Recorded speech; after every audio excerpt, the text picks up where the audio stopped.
morning to all of you.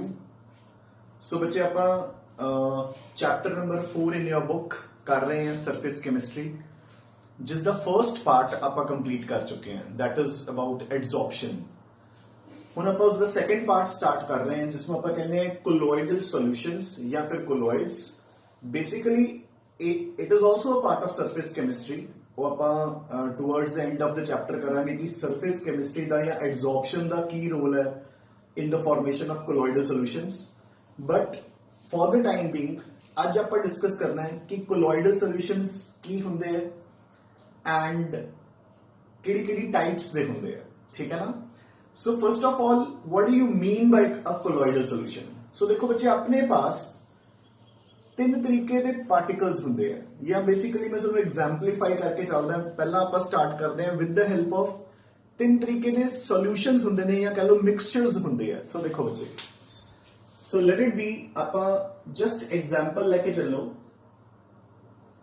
3 types of different solutions. मैं तुहानू 3 अलग अलग एग्जाम्पल्स देना। सो देखो आप एग्जाम्पल के नाल स्टार्ट करांगे। सो फर्स्ट एग्जाम्पल इज कि मैं इत्थे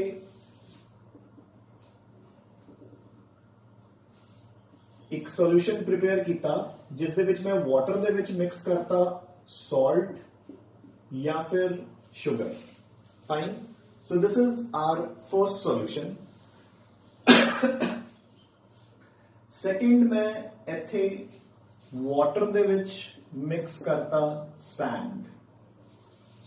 फाइन, हुण थर्ड सॉल्यूशन दे विच थर्ड आप एक ऐसी example लवांगे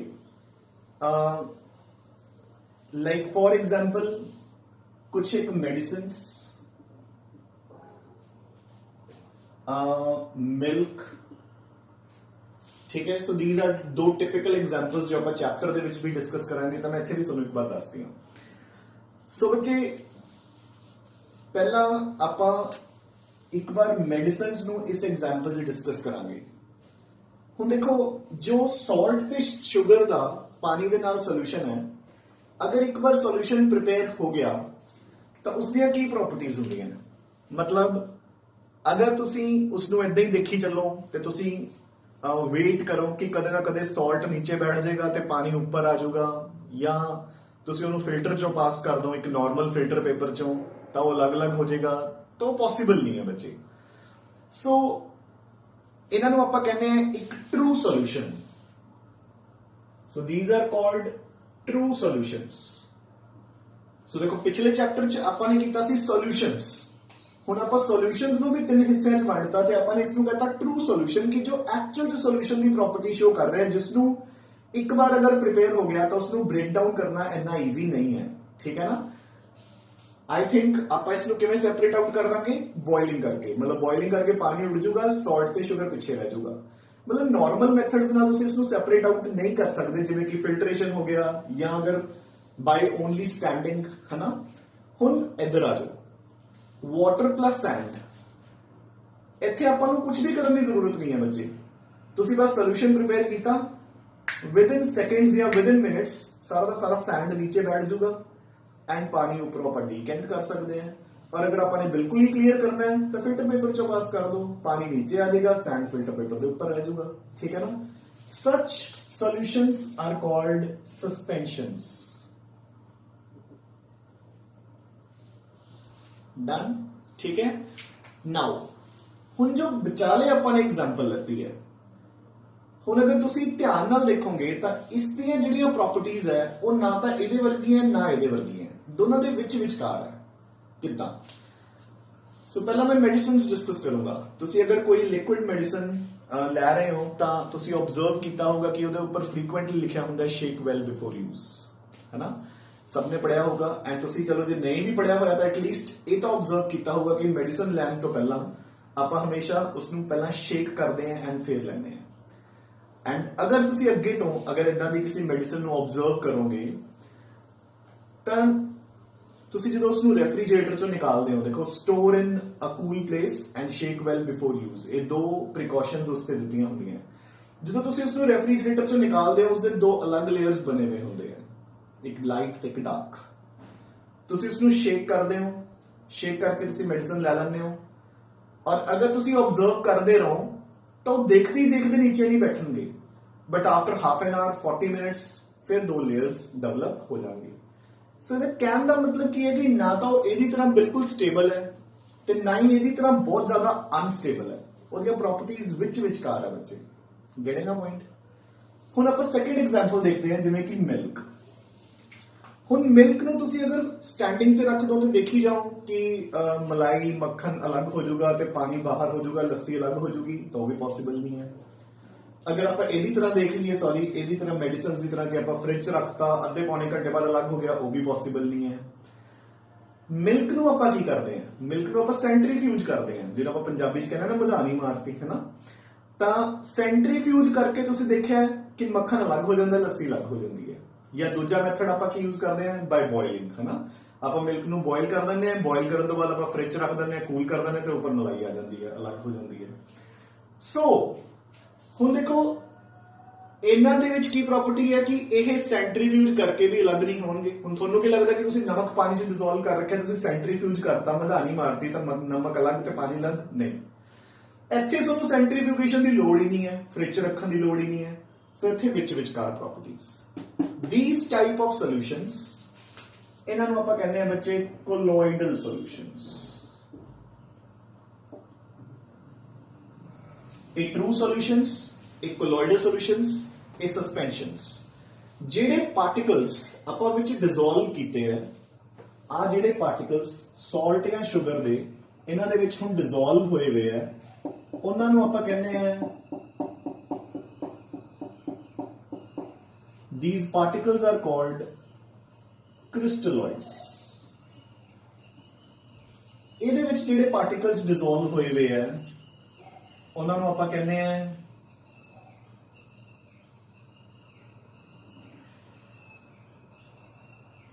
these are called suspensions। and ਜੋ colloidal solution ਦੇ ਵਿੱਚ ਪਾਰਟੀਕਲਸ ਡਿਸੋਲਵ ਹੋਏ ਹੋਏ ਆ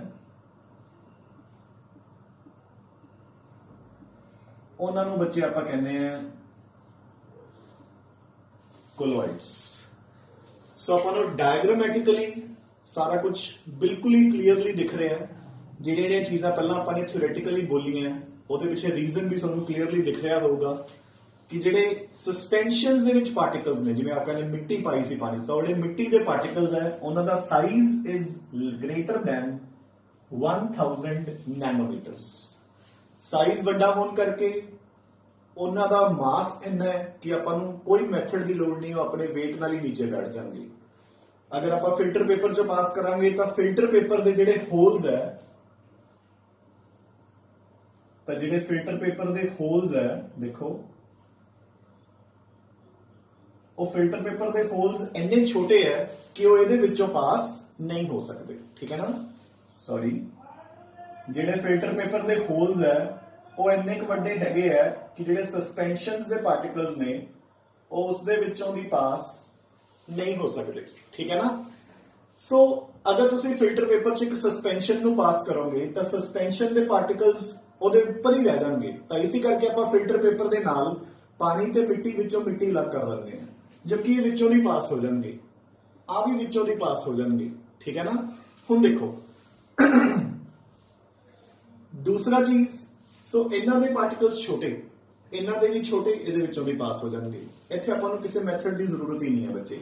ਵੈਰੀ ਲਾਰਜ ਪਾਰਟੀਕਲਸ, ਇੱਥੇ particles are very small, less than 1 nanometre size.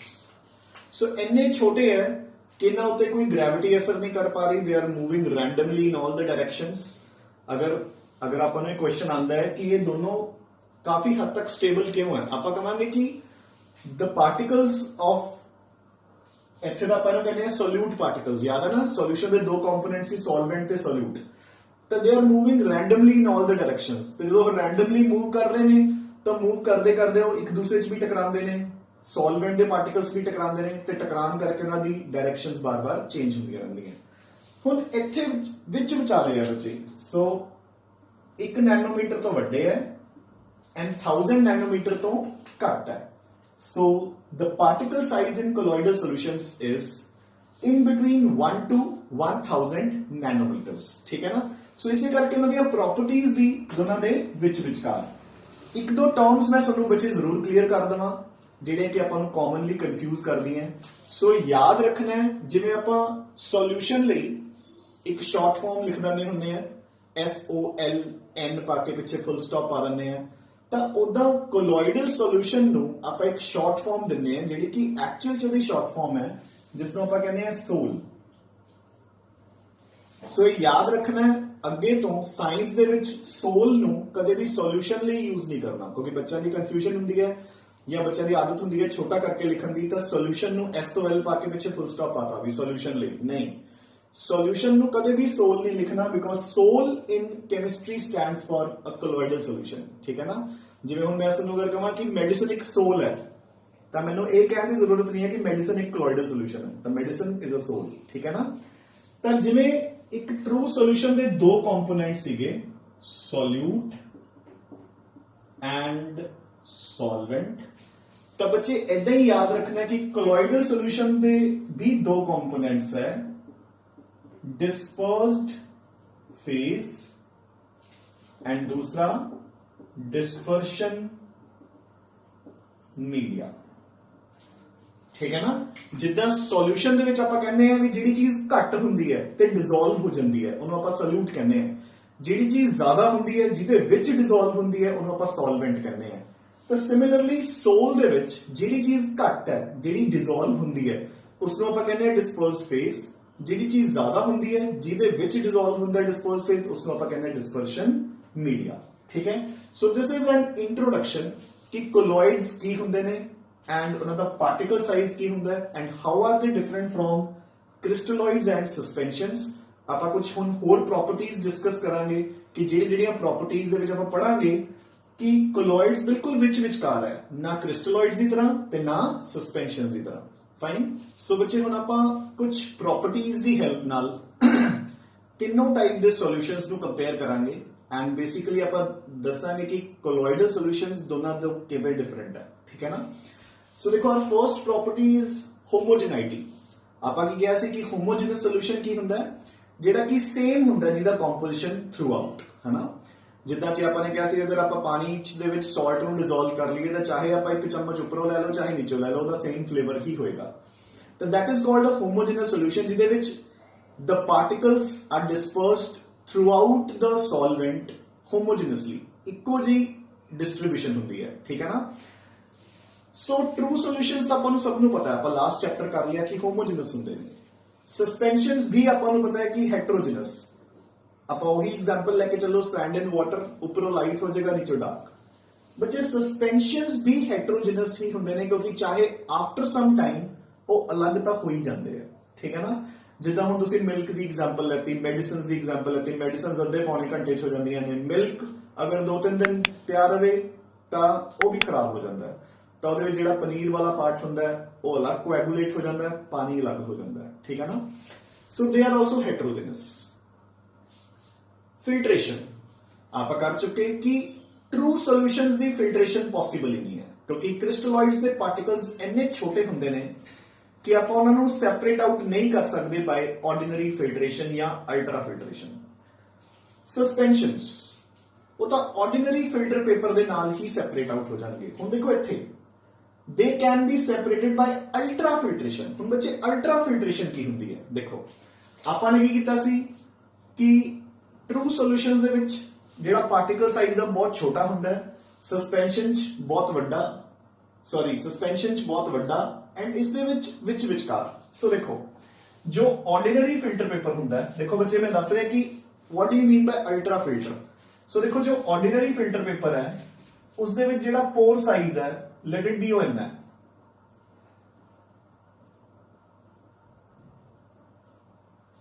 Done.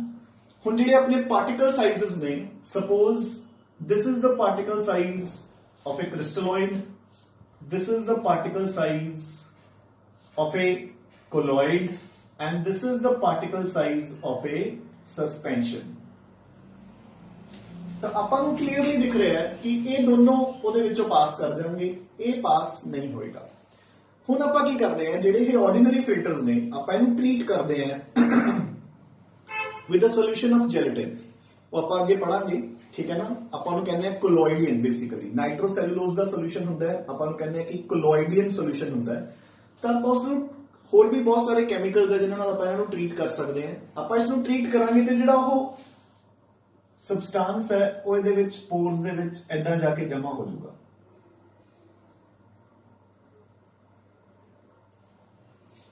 ਤਾਂ ਹੁਣ ਦੇਖੋ ਜਿਹੜਾ ਇਹਨਾਂ ਦਾ ਪੋਰ ਸਾਈਜ਼ ਆ ਉਹ ਡਿਕਰੀਜ਼ ਕਰ ਗਿਆ। ਹੁਣ ਜਦੋਂ ਤੁਸੀਂ ਇਹਦੇ ਵਿੱਚੋਂ ਕੋਲੋਇਡਲ ਸੋਲੂਸ਼ਨ ਪਾਸ ਕਰੋਗੇ ਤਾਂ ਉਹਦੇ ਜਿਹੜੇ ਪਾਰਟੀਕਲਸ ਨੇ, ਕੋਲੋਇਡਸ ਨੇ, ਉਹ ਇਹਦੇ ਵਿੱਚੋਂ ਦੀ ਪਾਸ ਨਹੀਂ ਹੋ ਸਕਣਗੇ। ਗੈਟਿੰਗ ਅ ਪੁਆਇੰਟ। ਟਰੂ ਸੋਲੂਸ਼ਨ ਕ੍ਰਿਸਟਲਾਈਜ਼ ਹਲੇ ਵੀ ਪਾਸ ਕਰ ਜਾਣਗੇ ਬੱਚੇ।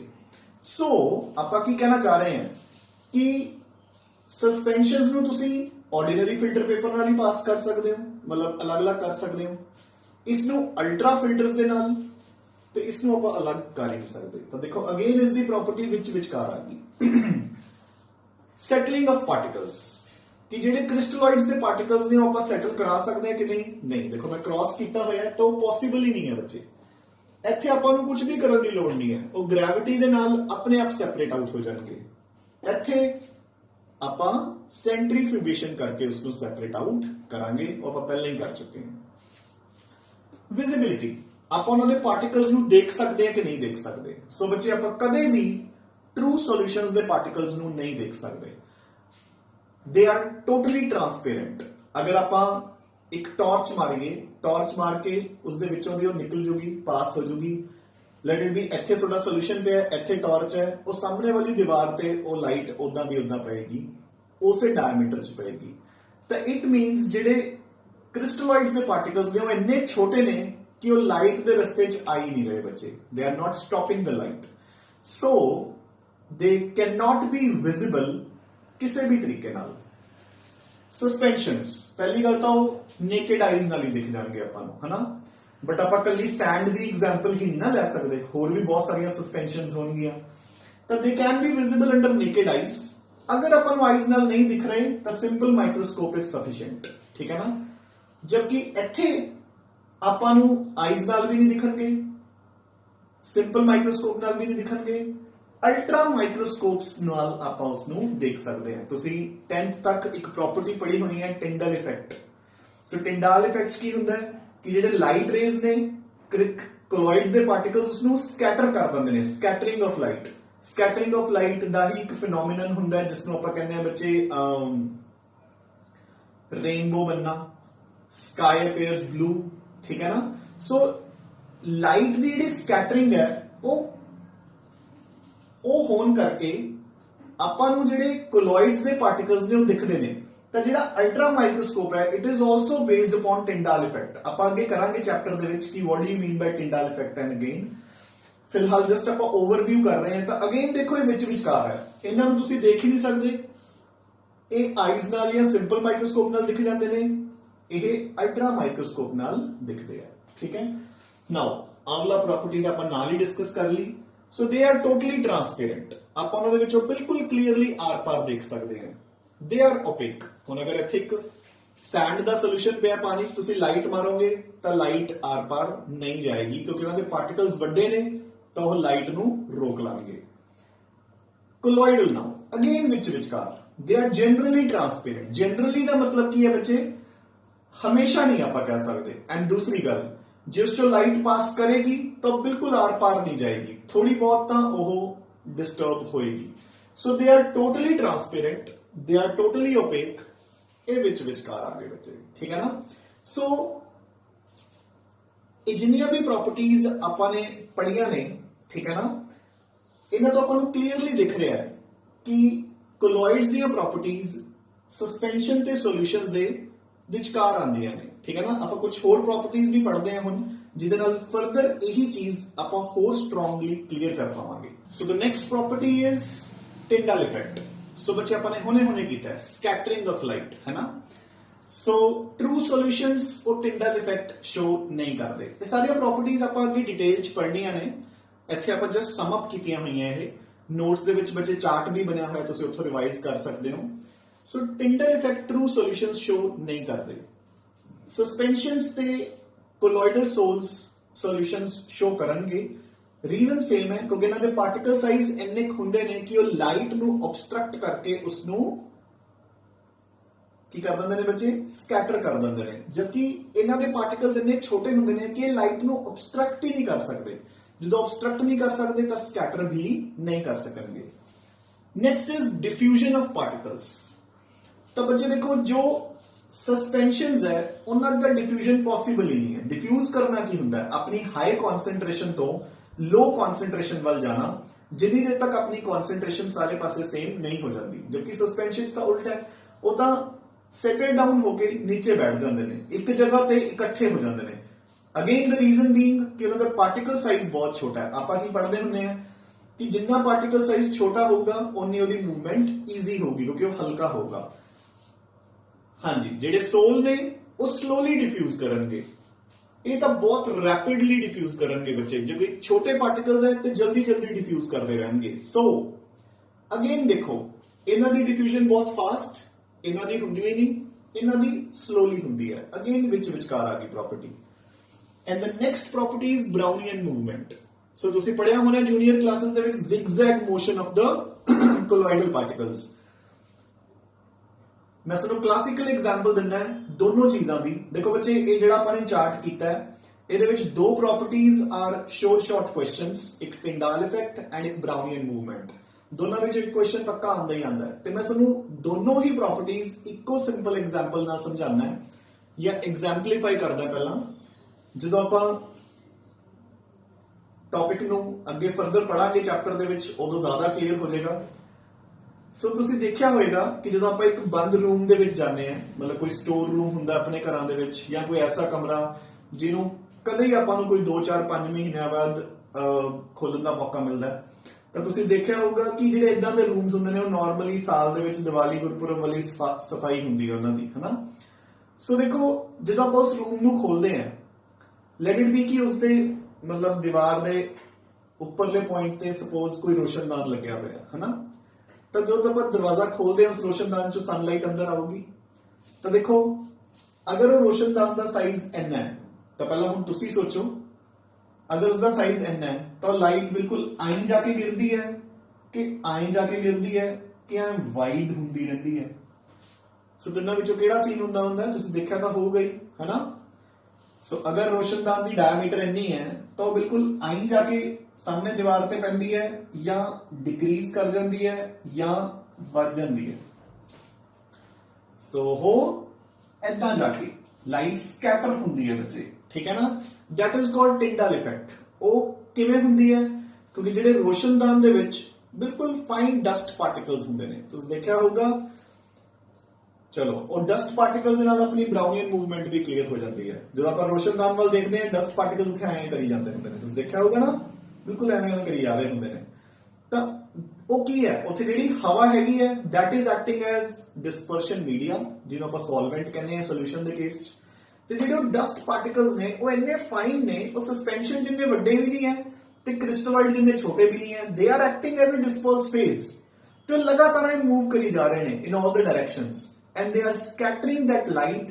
ਤਾਂ ਲਾਈਟ ਹੈ ਜਿਹੜੀ ਉਹਨਾਂ ਦੀ ਪ੍ਰੈਜ਼ੈਂਸ 'ਚ ਉਹ ਟਿੰਡਲ ਇਫੈਕਟ ਸ਼ੋ ਕਰ ਰਹੀ ਹੈ। That is called a Brownian movement ਬੱਚੇ, ਠੀਕ ਹੈ ਨਾ।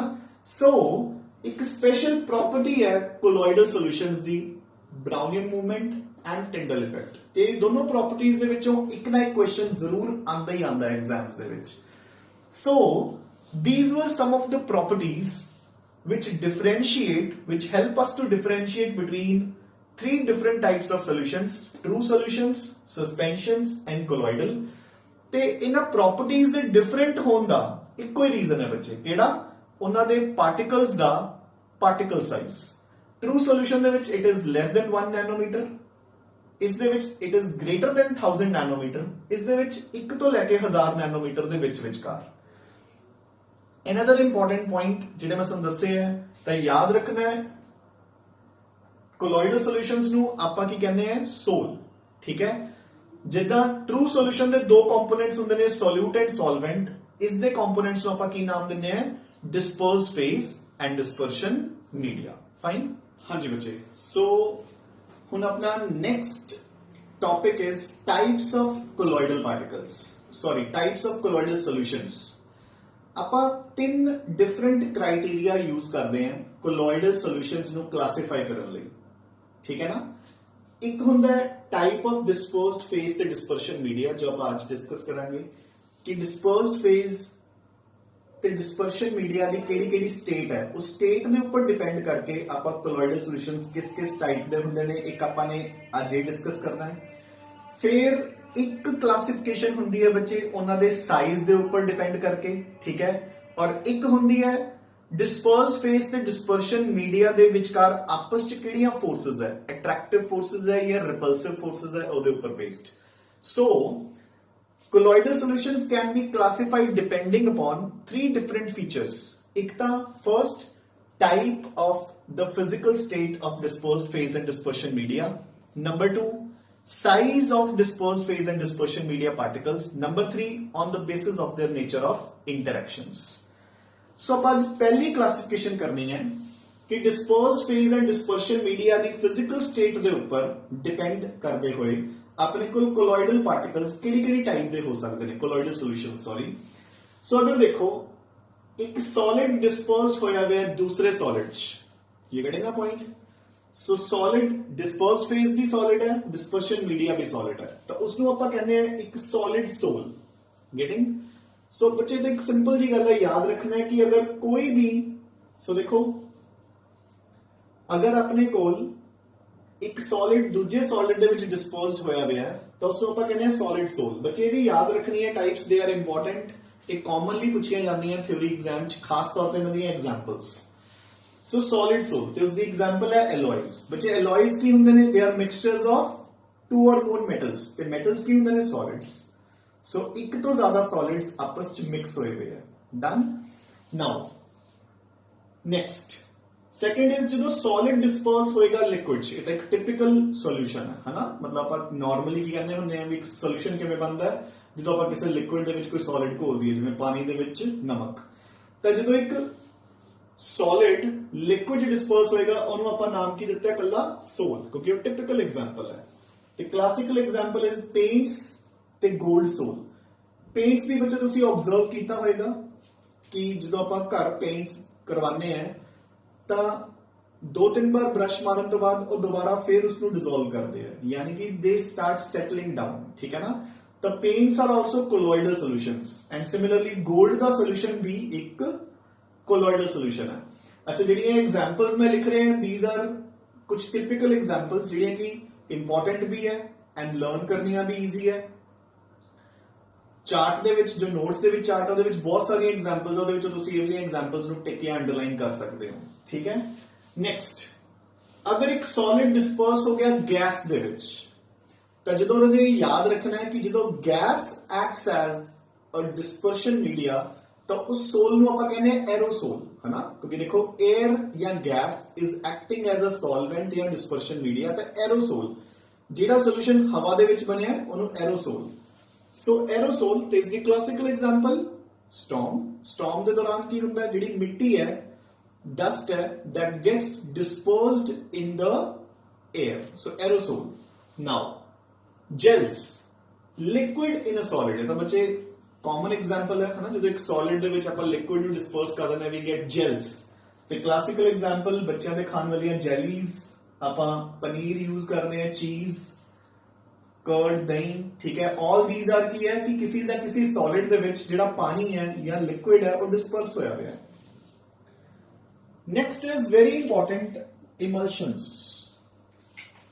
Emulsion ਕੀ ਹੁੰਦਾ ਬੱਚੇ ਜਦੋਂ dispersed phase ਤੇ dispersion media ਦੋਨੋਂ liquids ਹੋਣ ਜਿਹੜੀਆਂ ਮੈਂ ਤੁਹਾਨੂੰ ਦੋ ਟਿਪੀਕਲ ਐਗਜ਼ਾਮਪਲਸ ਤੋਂ ਸਟਾਰਟ ਕਰਵਾਇਆ ਸੀ ਦੋਨੋਂ ਹੀ emulsions ਹੈ ਚਲੋ ਮੈਡੀਸਿਨਸ ਤਾਂ ਨਾਰਮਲੀ ਬੱਚਿਆਂ ਨੂੰ ਸਮਝ ਆ ਹੀ ਜਾਂਦੀਆਂ ਕਿਉਂਕਿ ਜਿਹੜੀਆਂ ਮੈਡੀਸਿਨਸ emulsions ਹੁੰਦੀਆਂ ਨੇ ਬੱਚੇ colloids ਹੁੰਦੀਆਂ ਨੇਗੀਆਂ they are normally oil plus water ਹੁਣ ਤੁਸੀਂ ਕਹੋਗੇ ਕਿ ਸਰ ਪਾਣੀ ਤੇ ਤੇਲ ਕਿਵੇਂ ਮਿਕਸ ਹੋ ਜਾਂਦਾ ਹੈ ਉਹ ਆਪਾਂ ਕਰਾਂਗੇ ਤਾਂ ਇਸੇ ਕਰਕੇ ਉਹ ਜ਼ਿਆਦਾ ਸਟੇਬਲ ਨਹੀਂ ਹੁੰਦੀਆਂ ਇਸੇ ਕਰਕੇ ਉਹਦੇ ਤੇ ਲਿਖਿਆ ਹੁੰਦਾ ਸ਼ੇਕ ਵੈਲ ਬਿਫੋਰ ਯੂਜ਼ ਜਾਂ ਤਾਂ ਆਇਲ ਜ਼ਿਆਦਾ ਹੁੰਦਾ ਤਾਂ ਉਹਨੂੰ ਆਪਾਂ ਕਹਿੰਦੇ ਆ ਆਇਲੀ ਇਮਲਸ਼ਨ ਤੇ ਜੇ ਪਾਣੀ ਜ਼ਿਆਦਾ ਹੋਵੇ ਤਾਂ ਵਾਟਰ ਇਮਲਸ਼ਨਸ ਚਲੋ ਤਾਂ ਆਪਾਂ ਬਾਅਦ ਚ ਕਰਾਂਗੇ ਟਾਈਪਸ ਵਗੈਰਾ ਤਾਂ ਦੇਖੋ ਦੋਨੋਂ ਆਪਣੀਆਂ typical examples milk and medicines they come under the category of emulsions ਜਿਹੜੀ ਮਿਲਕ ਹੈ ਬੱਚੇ ਯਾਦ ਰੱਖਣਾ ਹੈ, ਕਿਉਂਕਿ ਨਾਰਮਲੀ ਬੱਚੇ ਕਹਿੰਦੇ ਨੇ ਕਿ ਸਰ ਜਿਹੜਾ ਪਨੀਰ ਹੁੰਦਾ ਹੈ ਜਾਂ ਮਲਾਈ ਹੁੰਦੀ ਹੈ ਉਹ ਤਾਂ ਸੋਲਿਡ ਹੁੰਦੀ ਹੈ। ਨਹੀਂ, ਯਾਦ ਰੱਖਣਾ ਹੈ milk is an emulsion of liquid fat in liquid water, liquid fat in liquid water. So again aerosol ਦਾ ਮਤਲਬ ਕੀ ਹੈ ਕਿ disperse ਹੋਏਗਾ ਗੈਸ ਦੇ ਵਿੱਚ। ਸੋ ਪਹਿਲਾਂ ਆਪਾਂ solid in gas ਕੀਤਾ ਸੀ, ਹੁਣ liquid in gas। ਸੋ ਜਦੋਂ ਕੋਈ liquid ਗੈਸ ਦੇ ਵਿੱਚ disperse ਹੋਏਗਾ ਬੱਚੇ ਉਹਨੂੰ ਵੀ ਆਪਾਂ aerosol ਹੀ ਕਵਾਂਗੇ। ਤੇ ਕਲਾਸਿਕਲ ਐਗਜ਼ਾਮਪਲ clouds ਕੀ ਹੁੰਦਾ ਹੈ? ਹਵਾ ਦੇ ਵਿੱਚ ਪਾਣੀ, ਠੀਕ ਹੈ ਨਾ। fog, mist, ਇਹ ਸਭ ਕੁਝ ਕੀ ਨੇ ਬੱਚੇ?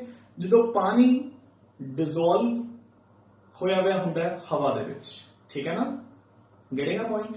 ਨਾਓ ਸੋਲਿਡ ਸੋਲਸ, ਜਦੋਂ ਗੈਸ ਸੋਲਿਡ ਦੇ ਵਿੱਚ ਡਿਸੋਲਵ ਹੋ ਜਾਏਗੀ, that is called again a solid soul। ਜਿਵੇਂ ਕਿ ਆਪਾਂ solid in solid ਨੂੰ ਵੀ ਕੀ ਕਿਹਾ ਸੀ? solid soul। gas in solid ਨੂੰ ਵੀ ਆਪਾਂ ਕੀ ਕਹਿੰਦੇ ਆ? solid soul। liquid in solid ਨੂੰ ਆਪਾਂ ਕੀ ਕਹਿੰਦੇ ਆ? gel, ਠੀਕ ਹੈ ਨਾ। ਸੋ gas in a solid soul ਜਿਹਨੂੰ ਆਪਾਂ ਕਹਿੰਦੇ ਆ foamic rubber, ਠੀਕ ਹੈ ਨਾ, ਜਿਹੜੀ ਇੱਕ ਸੌਫਟ ਰਬਰ ਹੁੰਦੀ ਹੈ। ਔਰ ਰਬਰ ਆਫ ਕੋਰਸ ਕੀ ਹੈ? ਸੋਲਿਡ। ਤੇ ਉਹ ਸੌਫਟ ਕਿਉਂ ਹੈ? ਕਿਉਂਕਿ ਉਹਦੇ ਵਿੱਚ ਗੈਸ ਡਿਸੋਲਵ ਹੋਈ ਹੋਈ ਹੈ। Last is gas dissolved in a liquid. ਤਾਂ ਬੱਚੇ ਆਪਾਂ ਨੂੰ ਸਭ ਨੂੰ ਪਤਾ ਹੈ। ਜੇ ਆਪਾਂ ਨੂੰ ਪੰਜਾਬੀ 'ਚ ਕੋਈ ਪੁੱਛੇ ਕਿ ਕੋਈ ਐਗਜ਼ਾਮਪਲ ਦਿਓ ਜਿਹਦੇ ਵਿੱਚ ਪਾਣੀ ਦੇ ਵਿੱਚ ਗੈਸ ਹੈ ਤਾਂ ਆਪਾਂ ਕਵਾਂਗੇ ਬਬਲਸ, ਫੋਮ, ਝੱਗ, ਹਨਾ। ਤਾਂ ਉਸ ਨੂੰ ਆਪਾਂ ਕੀ ਕਹਿੰਦੇ ਆ? ਫੋਮ। एंड उसकी क्लासिकल एग्जांपल्स अगेन जो मैं पंजाबी सुनो होने दसिया झग, है ना, ठीक है। सो लेदर, सो जी झग हुंदी है वो की हुंदी है? बेसिकली बच्चे जो एक लिक्विड है ਉਹਦੇ ਵਿੱਚ गैस भर गई तो फुल गई, है ना। So next is whipped creams ਆਪਾਂ ਜਿਹੜੀਆਂ ਸੌਫਟੀਜ਼ ਵਗੈਰਾ ਚ ਯੂਜ਼ ਕਰਦੇ ਹਾਂ ਉਹਦੀ whipping ਕੀਤੀ ਹੁੰਦੀ ਹੈ। सो दैट इज अगेन कि gas has been dissolved in the liquid। So बच्चे ऑल दीज आर। अच्छा ਹੁਣ ਇਹਦੇ ਵਿੱਚ ਤੁਸੀਂ ਕਹੋਗੇ ਕਿ ਸਰ ਇੱਕ ਐਗਜ਼ਾਮਪਲ ਮਿਸਡ ਹੈ, ਕਿਹੜੀ? ਗੈਸ ਇਨ ਗੈਸ, ਕਿ ਜਿੱਥੇ ਡਿਸਪਰਸਡ ਫੇਜ਼ ਵੀ ਗੈਸ ਹੋਵੇ ਤੇ ਮੀਡੀਅਮ ਵੀ ਗੈਸ ਹੋਵੇ। ਤਾਂ ਬੱਚੇ ਯਾਦ ਰੱਖਣਾ ਹੈ ਕਿ ਉਹ ਐਗਜ਼ਾਮਪਲ ਇੱਥੇ ਨਹੀਂ ਆਏਗੀ ਕਿਉਂਕਿ it is always a homogenous solution. ਉਹ ਕੀ ਬਣ ਜਾਂਦਾ? ਇੱਕ ਟਰੂ ਸੋਲੂਸ਼ਨ। ਜਿਵੇਂ ਆਪਾਂ ਕਹਿੰਦੇ ਹਾਂ ਕਿ air is a homogenous solution, ਠੀਕ ਹੈ ਨਾ। ਅਗਰ ਆਪਾਂ ਕਹਿੰਦੇ ਹਾਂ ਕਿ air contains 78% nitrogen and 21% oxygen, तो दैट इज सेम एवरीवेयर। और जिथे मैं खड़ के लेक्चर दे रहा उत्थे भी वही है, तो जिथे तुसी बैठ के या खड़ के लेक्चर सुन रहे हो उत्थे भी बच्चे सेम सीन है। 78% nitrogen plus 21% oxygen, so it is homogenous, same everywhere. चलो the particle size is very very very very very small, less than 1 nanometre. अपन पता है atoms and molecules are very small. Now so this is the classification of colloidal solutions based upon the physical state of dispersed phase and dispersion media। ਆਪਾਂ ਨੇ ਦੋ classifications ਹਲੇ ਹੋਰ ਕਰਨੀਆਂ ਹੈ। ਵੈਸੇ ਮੈਂ ਅੱਜ ਕਰਵਾ ਸਕਦਾ but today we'll stop here ਕਿਉਂਕਿ ਆਪਾਂ ਨੇ colloids ਦੀ introduction ਕਰ ਲਈ and moreover tomorrow will be your test from the first half। so ਉਸ ਨੂੰ prepare ਕਰੋ ਚੰਗੀ ਤਰ੍ਹਾਂ ਤਾਂ ਕਿ ਆਪਾਂ next topic वैसे तो आप स्टार्ट कर ही लिया, बट आज मैं सुनू सिर्फ और सिर्फ एक बेसिक इंट्रोडक्शन दी है अबाउट कोलॉइड्स। ते कल तो आप कोलॉइड्स का जो चैप्टर है उसका इंपॉर्टेंट एज वेल एज जो टिपिकली +2 का पोर्शन है स्टार्ट करांगे। बिकॉज आज तो आपने सिर्फ जनरल चीज़ां की एंड मोर ओवर जिहड़ियां टर्म्स ने वो किते ना किते तुसी जूनियर क्लासेस दे विच भी सुनिया हुई। ठीक है बच्चे, सो अपनी टेस्ट की चंगी तरह तैयारी कर लो। Keep preparing, keep revising, keep studying। Thank you।